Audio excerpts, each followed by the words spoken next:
ವೀಕ್ಷಕರೇ, ನಿಮ್ಮೆಲ್ಲರಿಗೂ ಸ್ವಾಗತವನ್ನು ಮಾಡಿ.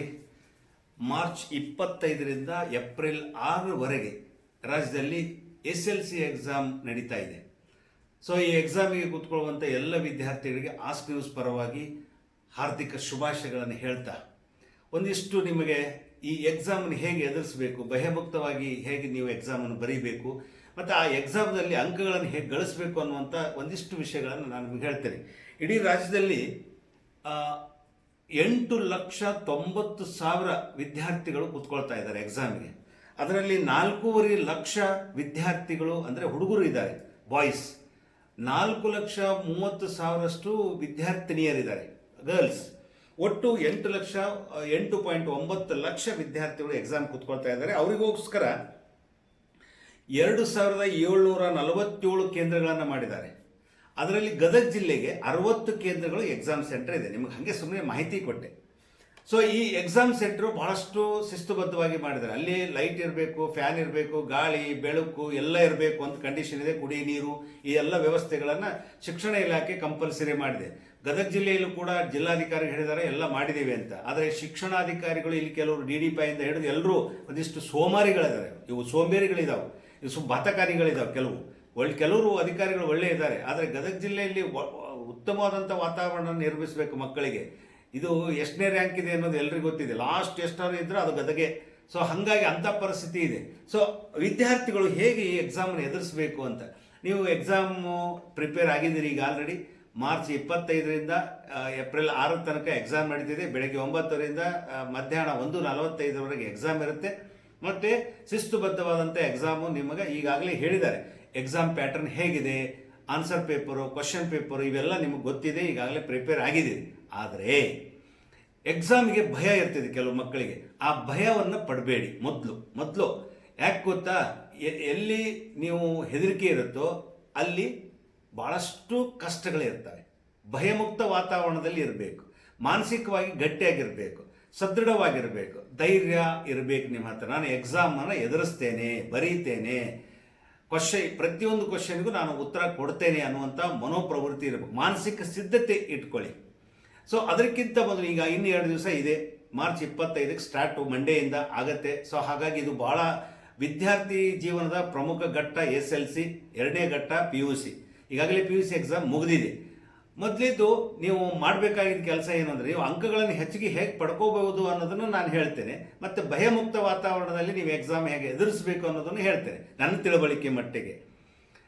ನೀವು ಈಗ ಮಂಡೆಯಿಂದ ಎಕ್ಸಾಮ್ ಅಂದರೆ ನೀವು ಸಂಡೇ ಎಲ್ಲ ಪ್ರಿಪೇರ್ ಆಗ್ರಿ ದಯಮಾಡಿ. ಏನು ಅಂತ ಕೇಳಿದರೆ, ನಿಮ್ಮದು ಹಾಲ್ ಟಿಕೆಟ್, ಪೆನ್ನು, ಪ್ಯಾಡು, 1 ಬಿಟ್ಟು 2 ಪೆನ್ ಇರಲಿ. ಯಾವ ಪೆನ್ ಇನ್ಸ್ಟ್ರಕ್ಷನ್ ಮಾಡಿದ್ದಾರೆ, ಮಾರ್ಗಸೂಚಿ ಏನಿದೆ ಆ ಪೆನ್ಗಳನ್ನು ಇಟ್ಕೊಳ್ಳಿ. ಆಮೇಲೆ ಪ್ಯಾಡು, ಇವನ್ನೆಲ್ಲ ಸಿದ್ಧತೆಯನ್ನು ಹಿಂದಿನ ದಿವಸ ಮಾಡಿಕೊಂಡು ಕರೆಕ್ಟಾಗಿ ಒಂದು ಸೈಡ್ ಇಟ್ಕೊಳ್ಳಿ. ಮತ್ತೆ ಬೇಗ ಮಲಗಿ. ಸಂಡೇ ನೀವು ಎಕ್ಸಾಮ್ ಮಂಡೇ ಮಾರನೇ ದಿವಸ ಇರುವಾಗ ಯಾವತ್ತೂ ಹಿಂದಿನ ದಿವಸ ಬೇಗ ಮಲಗಬೇಕು, ಬೇಗ ಏಳಬೇಕು. ಎದ್ದು ರೀಕಾಲ್ ಮಾಡ್ಕೊಳ್ಳಿ, ಆರಾಮಾಗಿ ಕೂತ್ಕೊಳ್ಳಿ, ಮಾನಸಿಕವಾಗಿ ಸಿದ್ಧತೆ ಮಾಡ್ಕೊಳ್ಳಿ. ನಾನು ತಯಾರಿದ್ದೇನೆ, ಎಕ್ಸಾಮ್ ಬರೀತೇನೆ, ಉತ್ತರ ಕೊಡ್ತೇನೆ, ಪರೀಕ್ಷೆಗೆ ನಾನು ಸಮರ್ಪಕವಾಗಿ ಎದುರಿಸ್ತೇನೆ. ಇದು ಮಾನಸಿಕವಾಗಿ ನೀವು ರೀಕಾಲ್ ಮಾಡ್ಕೊಳ್ಳಿ, ಕರೆಕ್ಟಾಗಿರಿ. ಅಂದರೆ ನಿಮ್ಗೆ ಏನಾಗುತ್ತೆ, ಆಮೇಲೆ ನೀವು ಇಷ್ಟುವರೆಗೆ ಓದಿದ್ದೆಲ್ಲ ರೀಕಾಲ್ ಮಾಡ್ತಾ ಹೋಗ್ರಿ. ಬಾತ್ರೂಮ್ನಲ್ಲಿ ರೀಕಾಲ್ ಮಾಡಿ, ಟಾಯ್ಲೆಟ್ ರೂಮ್ನಲ್ಲಿ ಹೋದಾಗ ರೀಕಾಲ್ ಮಾಡ್ಕೊಳ್ಳಿ. ಆಮೇಲೆ ಆರಾಮಾಗಿ ಕೂಲಾಗಿರಿ. ಅಂದರೆ ನಿಮಗೆ ಬರ್ತದೆ, ಅದು ಆನ್ಸರ್ ತಾನೇ ಬರುತ್ತೆ. ಇನ್ನು ಎಕ್ಸಾಮ್ ಸೆಂಟ್ರಿಗೆ ಹೋದಾಗ 15 ನಿಮಿಷ ಮೊದಲೇ ಹೋಗಿ, ಗಡಿಬಿಡಿ ಮಾಡ್ಕೊಂಡು ಹೋಗಬೇಡಿ ದಯಮಾಡಿ. 9ವರೆಗೆ ಎಕ್ಸಾಮ್ ಇದ್ದರೆ 9 ಗಂಟೆಗೆ ನೀವು ಹೋದರೂ ಅಡ್ಡಿ ಇಲ್ಲ. ಅಲ್ಲಿ ಹೋಗಿ ಒಂದು 15 ಮಿನಿಟ್ ಅಭ್ಯಾಸ ಮಾಡಿ, ಚರ್ಚೆ ಮಾಡ್ಕೊಳ್ಳಿ ಆರಂಭದಲ್ಲಿ. ಇದು ಎಕ್ಸಾಮ್ ಸೆಂಟ್ರಿಗೆ. ಮತ್ತು ನೀವು ಪರೀಕ್ಷಾ ಕೇಂದ್ರಕ್ಕೆ ವಾರ್ನಿಂಗ್ ಬೆಲ್ ಹೊಡೆದ ತಕ್ಷಣ ಪರೀಕ್ಷಾ ಕೇಂದ್ರಕ್ಕೆ ಹೋಗ್ತಿರಲ್ಲ, ಅಲ್ಲಿ ನಿಮ್ಮ ಡೆಸ್ಕ್ಗಳನ್ನೆಲ್ಲ ಚೆಕ್ ಮಾಡ್ಕೊಳ್ಳಿ. ಅಲ್ಲಿ ಕಾಪಿ ಇದ್ದರೆ, ಚೀಟಿ ಇದ್ದರೆ, ಏನಾದ್ರು ಪುಸ್ತಕ ಇದ್ದರೆ, ಏನಾದ್ರು ಇದ್ದರೆ ಸೂಪರ್ವೈಸರ್ ಇರ್ತಾರೆ, ಅವ್ರಿಗೆ ಹೇಳಿ ಅವರು ಅದನ್ನು ತೆಗಿತಾರೆ. ನೀವು ಆರಾಮಾಗಿ ಕೂತ್ಕೊಳ್ಳಿ. ಇನ್ನು ನಿಮ್ಮ ಹಾಲ್ ಟಿಕೆಟ್ ತೊಗೊಳ್ಳಿ. ಆನ್ಸರ್ ಪೇಪರ್ ಮೇಲೆ ನಿಮ್ಮ ನಂಬರ್ಗಳನ್ನ ಕರೆಕ್ಟಾಗಿ ಬರೀರಿ, ಸರಿಯಾಗಿ ನೋಡಿ. ಹಾಲ್ ಟಿಕೆಟ್ ಮೇಲಿರುವ ನಂಬರು, ನಿಮ್ಮ ರಿಜಿಸ್ಟರ್ ನಂಬರ್ ಇರ್ತೈತಿಲ್ಲ ಅದು, ಮತ್ತು ಎಕ್ಸಾಮ್ ಸೆಂಟ್ರು, ಮತ್ತು ಕೋಡ್ ಕೊಟ್ಟಿರ್ತಾರೆ, ಕೆಲವೊಂದಿಷ್ಟು ಅಲ್ಲಿ ಇನ್ಸ್ಟ್ರಕ್ಷನ್ ಇರ್ತವೆ, ಅದನ್ನೆಲ್ಲ ಸಮರ್ಪಕವಾಗಿ ಬರೀರಿ. 15 ನಿಮಿಷ ನಿಮಗೆ ಟೈಮ್ ಇರುತ್ತೆ. ಆಮೇಲೆ ನೀವು ನೀರಿನ ಬಾಟ್ಲು ಮತ್ತೊಂದು ನೀವೆಲ್ಲ ಇಟ್ಕೊಂಡು ಹೋಗಿರಿ, ಸಿದ್ಧತೆವಾಗಿರಿ. ಮತ್ತು ಎಕ್ಸಾಮನ್ನು ಹೇಗೆ ಬರೀಬೇಕು, ಅಂಕಗಳನ್ನು ಹೇಗೆ ಗಳಿಸಬೇಕು ಅಂದರೆ, ನಿಮಗೆ ಕ್ವಶನ್ ಪೇಪರ್ ಕೊಡ್ತಾರಲ್ಲ, ನಿಮಗೆ ಯಾವುದು ಫಸ್ಟ್ ಬರ್ತದೆ, ಸಮರ್ಪಕವಾಗಿ 100% ನಾನು ಬರೀತೇನೆ, ಈ ಕ್ವಶನಿಗೆ ನಾನು ಸಮರ್ಪಕವಾಗಿ 100% ಆನ್ಸರ್ ಮಾಡ್ತೇನೆ ಅಂದಿದ್ದನ್ನು ಮೊದಲು ಬರಿತಾ ಹೋಗ್ರಿ. ಅವುಗಳಿಗೆ. ಆಮೇಲೆ ಕ್ವಶನ್ ನಂಬರ್ ಕರೆಕ್ಟಾಗಿ ಹಾಕಿರಿ, ಈ ಕ್ವಶನ್ ನಂಬರ್ಗೆ ಆನ್ಸರ್ ಅದು. ಸೊ ಅದನ್ನು ಮೊದಲು ಕರೆಕ್ಟಾಗಿ ಹಾಕ್ಕೊಂಡು ಸಮರ್ಪಕವಾಗಿ ಬರೀರಿ. ಇನ್ನು ಎರಡನೇ ಹಂತದೊಳಗೆ ನೀವು ಏನು ಮಾಡ್ಬೇಕಂದ್ರೆ 50-50 ನಿಮಗೆ ಒಂದು ಅರ್ಧ ಬರ್ತಿದೆ ಆನ್ಸರ್. ಸೊ ಅದನ್ನು ಸೆಕೆಂಡ್ ಆನ್ಸರ್ ಬರೀರಿ. ಆಮೇಲೆ ಫಸ್ಟು ನಿಮಗೆ ಪರ್ಫೆಕ್ಟಾಗಿ ಬರುವಂಥ ಎಲ್ಲ ಕ್ವಶನ್ಗಳನ್ನು ಬಿಡಿಸಿ. ಆಮೇಲೆ ಸೆಕೆಂಡು ಸ್ವಲ್ಪ ನಿಮಗೆ ಹೆಚ್ಚು ಕಡಿಮೆ ಗೊತ್ತಿ ಇಲ್ಲಿ ಏನೋ ಅಂದ್ಕೊಂಡ್ರೆ ಅದನ್ನು ಎರಡನೇದು ಅವನು ಮುಗಿಸ್ರಿ. ಕೊನೆಯದಾಗಿ ಯಾವ ನಿಮಗೊಂದು 30% 25% ನಿಮ್ಗೆ ಐಡಿಯಾ ಬರ್ತದೆ, ಓದಿದ್ದು ನೆನಪಾಗುತ್ತೆ, ಅವನು ಬರೀರಿ. ಆಮೇಲೆ ದುಂಡಾಗಿ ಬರೀರಿ, ಕ್ಲೀನಾಗಿ ಬರೀರಿ, ಶಿಸ್ತು ಬದ್ದಿರಲಿ, ಗಲೀಜು ಮಾಡಬೇಡಿ, ಸಿಸ್ಟಮೆಟಿಕ್ ಬರೀರಿ. First impression is best impression ಅಂತ, ಅದು ಲಾಸ್ಟ್ ಇಂಪ್ರೆಷನ್. ನೀವು ಎಕ್ಸಾಮ್ ಫಸ್ಟಿಗೆ ನೀವು ಕರೆಕ್ಟಾಗಿ ಅಂಕಗಳು ಎಲ್ಲಿ ಹೆಚ್ಚಿಗೆ ಬೀಳ್ತಾವೆ ಅಂದರೆ ನೀವು ಕರೆಕ್ಟಾಗಿ ಬರೆದ್ರಿ ಅಂತ ತಿಳ್ಕೊರಿ. ನಿಮ್ಗೆ ಆನ್ಸರ್ ಕರೆಕ್ಟ್ ಬರುತ್ತಲ್ಲ, ಟು ದಿ ಪಾಯಿಂಟ್ ಬರೀರಿ.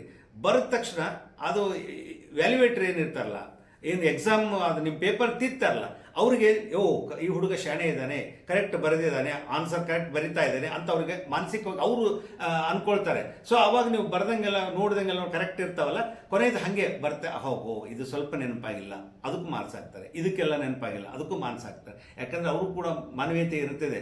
ಎಲ್ಲ ಮಕ್ಕಳು ಪಾಸ್ ಆಗಬೇಕು, ರ್ಯಾಂಕ್ ಬರಬೇಕು, ಒಳ್ಳೆ ಮಾರ್ಕ್ಸ್ ತಗೋಬೇಕು, ಅವ್ರ ಭವಿಷ್ಯ ನಿರ್ಮಾಣ ಆಗಬೇಕು ಅನ್ನುವಂಥ ಮನೋಪ್ರವೃತ್ತಿ ಇದ್ದೇ ಇರುತ್ತೆ. ಸೊ ಯಾಕೆ ಅವರು SLC ಎಕ್ಸಾಮ್ ಇವೆಲ್ಲ ಮುಗಿಸೇ ಬಂದಿರ್ತಾರೆ. ಸೊ ಹಾಗಾಗಿ ಇದು ನೀವು ಮಾಡುವಂಥದ್ದು. ಇನ್ನು ಎಕ್ಸಾಮ್ ಮುಗಿದ ಮೇಲೆ ಕ್ವಶನ್ ಪೇಪರು ಇಟ್ಕೊಳ್ಳಿ. ನೀವು ಈ ಫ್ರೆಂಡ್ಸ್ ಜೊತೆಗೆ ಚರ್ಚೆ ಮಾಡಬೇಡಿ. ಯಾಕಂದರೆ ನೀವೇನಾದ್ರು ನಿಮ್ಮ ಗೆಳೆಯ ಅದನ್ನು ಹಿಂಗೆ ಬರೆದಿ, ನಿಮ್ಮ ಗೆಳತಿ ಹಿಂಗೆ ಬರೆದಿದ್ದೆ ನಾನು, ಇದು ಕರೆಕ್ಟ್ ಆನ್ಸರು ಅಂತ, ಅಯ್ಯೋ ನನ್ನ ಆನ್ಸರ್ ತಪ್ಪಾತು ಅಂತ ನಿಮಗೆ ಮಾನಸಿಕ ಆಗುತ್ತೆ, ಡಿಪ್ರೆಸ್ಗೆ ಹೋಗ್ತೀರಿ. ಸೊ ಆ ಚರ್ಚೆ ಮಾಡಬೇಡಿ.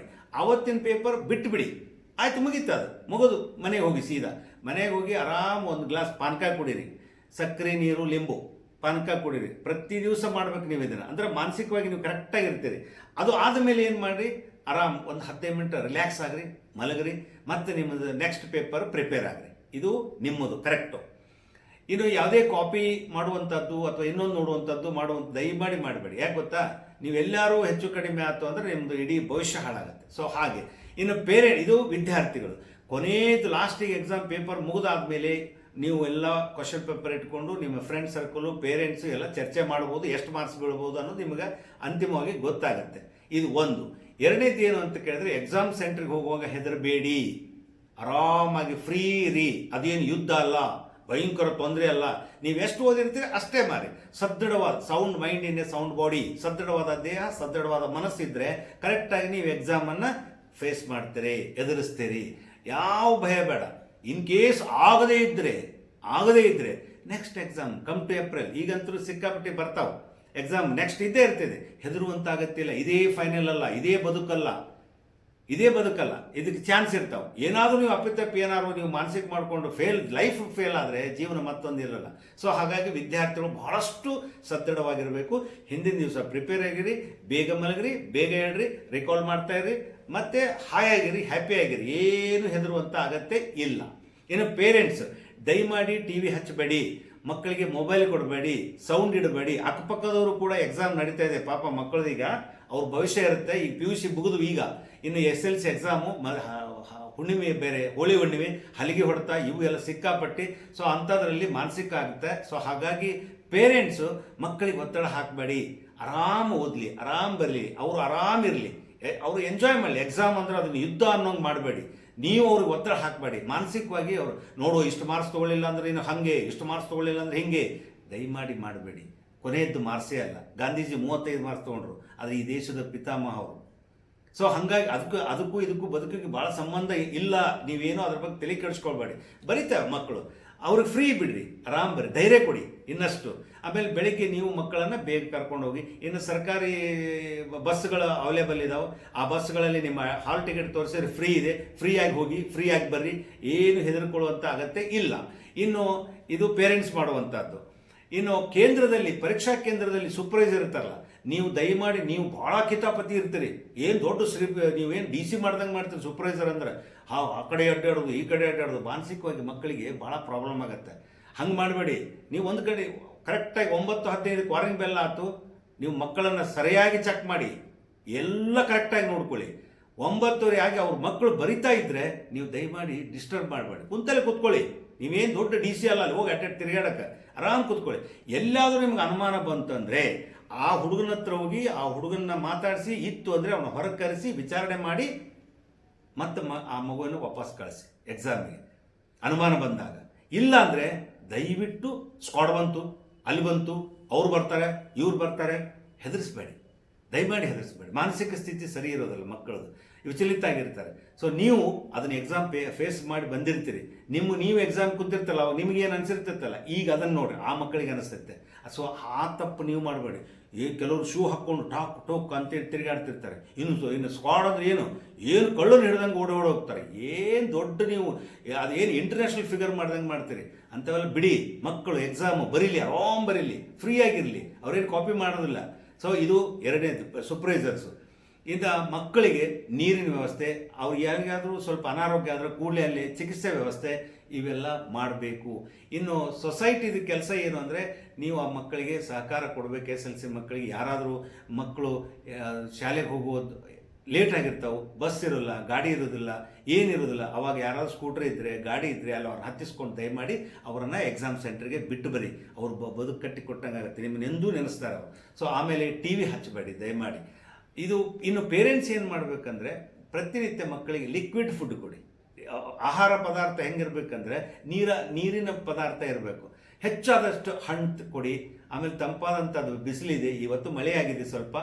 ಸೊ ಮಕ್ಕಳಿಗೆ ಭಾಳಷ್ಟು ಫ್ರೀಯಾಗಿ ಆರಾಮಾಗಿ ನೀವು ಎಕ್ಸಾಮನ್ನು ಎಲ್ಲರೂ ಇಲ್ಲಿ ಬಾಲಕ, ಪಾಲಕ, ಶಿಕ್ಷಕ ಇವರು ಮೂರು ಮಕ್ಕಳ ಜವಾಬ್ದಾರಿ ಇದೆ. ಯಾಕಂದರೆ ಚೈಲ್ಡ್ ಸೆಂಟರ್ ಎಜುಕೇಷನ್ ಇದೆ, ಸಮಾಜ, ಪಾಲಕ ಮತ್ತು ಶಿಕ್ಷಕ. ಮಧ್ಯೆ ಯಾರು ಅಂತ ಕೇಳಿದ್ರೆ ಬಾಲಕ. ಸೊ ಅವನು ಭವಿಷ್ಯ ಕಟ್ಟಬೇಕಾದ್ರೆ ನಾವು ಮೂರು ಜನ ಅಂದರೆ ಎಲ್ಲರೂ ಒಟ್ಟಾಗಿ ಆ ಮಕ್ಕಳಿಗೆ ಸಹಕಾರ ಕೊಡಬೇಕು. SLC ಎಕ್ಸಾಮ್ ಒಳ್ಳೆಯ ರಿಸಲ್ಟ್ ಬರಬೇಕು. ಈಗ ಬರೀ ವಿದ್ಯಾರ್ಥಿನಿಯರದೇ ಮೇಲುಗೈ, ಈ ಸಲ ವಿದ್ಯಾರ್ಥಿಗಳು ಮೇಲುಗೈ ಆಗಲಿ. ಎಲ್ಲರೂ ಬಹಳ ಭಾಳ ಪ್ರಾಂಜಲ ಮನಸ್ಸಿನಿಂದ ಪ್ರಾಮಾಣಿಕವಾಗಿರಿ, ಆರಾಮಾಗಿ ಕೂತ್ಕೊಳ್ಳಿ. ಆಮೇಲೆ ಉಸಿರಾಟ, ನಿಮಗೇನಾದರೂ ಭಯ ಅನಿಸ್ತಿದ್ರೆ ಒಂದು 5 ಸಾರಿ ಜೋರಾಗಿ ಉಸಿರು ತೊಗೊಂಡು ಬಿಡಿ. ಒಂದು 5 ಸಾರಿ ಜೋರಾಗಿ ಉಸಿರು ತೊಗೊಂಡು ಬಿಡಿ. ಆಮೇಲೆ ನೀವು ಕೂಲ್ ಆಗ್ತೀರಿ, ಆರಾಮಾಗತ್ತೆ, ಮಾನಸಿಕ ಒತ್ತಡ ಕಡಿಮೆ ಆಗುತ್ತೆ. ಆದಷ್ಟು ಭಯಮುಕ್ತ ವಾತಾವರಣವನ್ನು ನಿರ್ಮಾಣ ಮಾಡಿ. ಮಕ್ಕಳು ಕೂಡ ವಿದ್ಯಾರ್ಥಿನಿಯರೇ, ನೀವು ವಿದ್ಯಾರ್ಥಿಗಳೇ, ನೀವು ಅಭ್ಯಾಸ ಮಾಡಿರ್ತೀರಿ, ರೀಕಾಲ್ ಮಾಡಿ. ಹೆದರಿದ್ರೆ ಅದು ನೀವು ಓದಿದ್ದು ಬರೋದಿಲ್ಲ. ನಿಧಾನವಾಗಿ ಸಮಾಧಾನದಿಂದ ಕೂತ್ಕೊಂಡು ಆ ಕ್ವಶನ್ ಸಮರ್ಪಕವಾಗಿ ಓದಿ, ಸಮರ್ಪಕವಾಗಿ ಕ್ವಶನ್ ಅರ್ಥ ಮಾಡ್ಕೊಳ್ಳಿ. ನೀವು ಯಾವತ್ತು ಸಮರ್ಪಕವಾಗಿ ಅರ್ಥ ಮಾಡ್ಕೋತಿರೋ ಸಮರ್ಪಕವಾಗಿ ಉತ್ತರ ಕೊಡ್ತಾರೆ. ಗಡಿಬಿಡಿ ಮಾಡ್ಕೊಳ್ಬೇಡಿ. ಚಿಕ್ಕಳೆ ಅದನ್ನೇನೋ ಬರದೆ ಇದನ್ನೇನೋ ಮಾಡಬೇಡಿ. 15 ಮಿನಿಟ್ ಟೈಮ್ ಇರುತ್ತೆ ಆನ್ಸರ್ ಕ್ವಶನ್ ಪೇಪರ್ ಓದಲಿಕ್ಕೆ. ಆರಾಮ್ ಓದ್ರಿ, ಏನೂ ವರಿ ಮಾಡ್ಕೊಳ್ಬೇಡಿ. ಆಮೇಲೆ ಯಾರೋ ಬಂದರು, ಅವ್ರು ನೋಡಿದೆ, ಯಾರೋ ಬಂದರು, ಇವ್ರು ನೋಡಿದೆ, ಆ ಕಡೆ ನೋಡಿದೆ, ಈ ಕಡೆ ನೋಡಿ, ಏನೂ ನೋಡಬೇಡಿ. ನಿಮ್ಮದು ಹಾರ್ಟಿಗೆ ನಿಮ್ಮ ಆನ್ಸರ್ ಶೀಟ್, ಕ್ವಶನ್ ಪೇಪರ್, ಇದು ಆ ಕಡೆ ಗಮನ ಇರಲಿ. 3 ಗಂಟೆಗೆ ಟೈಮ್ ಇರುತ್ತೆ. ಬಹಳಷ್ಟು ಸಮಾಧಾನದಿಂದ, ವ್ಯವಧಾನದಿಂದ, ಪ್ರಜ್ಞಾಪೂರ್ವಕವಾಗಿ ಪರೀಕ್ಷೆಗಳನ್ನು ಬರೀರಿ. ಅಂಕಗಳು ನಿಮಗೆ ಸಿಗ್ತವೆ. ಒಂದು ಮಾಡಬೇಕಾಗಿದ್ದ ಕೆಲಸ ನೀವೇನಂತ ಕೇಳಿದ್ರೆ, ಮೊದಲು ನಿಮಗೆ ಪರಿಪಕ್ವವಾಗಿ ಬರುವಂಥ ಉತ್ತರ ಏನಿದೆ ಆ ಪ್ರಶ್ನೆಗಳಿಗೆ ಉತ್ತರಿಸಿ. 2ನೇ ಹಂತದಲ್ಲಿ ನಿಮಗೆ 50-50 ಬರ್ತೈತಲ್ಲ, ಅವುಗಳನ್ನು ಎಕ್ಸಾಮ್ ಉತ್ತರ ಮಾಡಿ. 3ನೇ ಹಂತ ಅಂದರೆ ನಿಮ್ಗೆ 25%, 35% ಬರ್ತಾಯಿದೆ ಆನ್ಸರು, ಅದನ್ನು ಬರೀರಿ. ಕೊನೆಗೆ ಒಟ್ಟು ಎಲ್ಲ ಪ್ರಶ್ನೆಗಳನ್ನು ಅಟೆಂಡ್ ಮಾಡಿ. ಎಲ್ಲ ಪ್ರಶ್ನೆಗಳಿಗೆ ಸಮರ್ಪಕವಾಗಿ ಉತ್ತರ ಕೊಟ್ಟಿದ್ದೆ ಆದರೆ ಅತ್ಯುತ್ತಮವಾದಂಥ ಅಂಕಗಳನ್ನು ಪಡೀಲಿಕ್ಕೆ ಸಾಧ್ಯ. ಎಲ್ರಿಗೂ ಆಲ್ ದ ಬೆಸ್ಟ್ ಹೇಳ್ತಾ ಆಸ್ತಿ ನ್ಯೂಸ್ ಇದೆಲ್ಲರಂತಲ್ಲ ನಿಮ್ಮ ಅನಂತ್. ನಮಸ್ಕಾರ.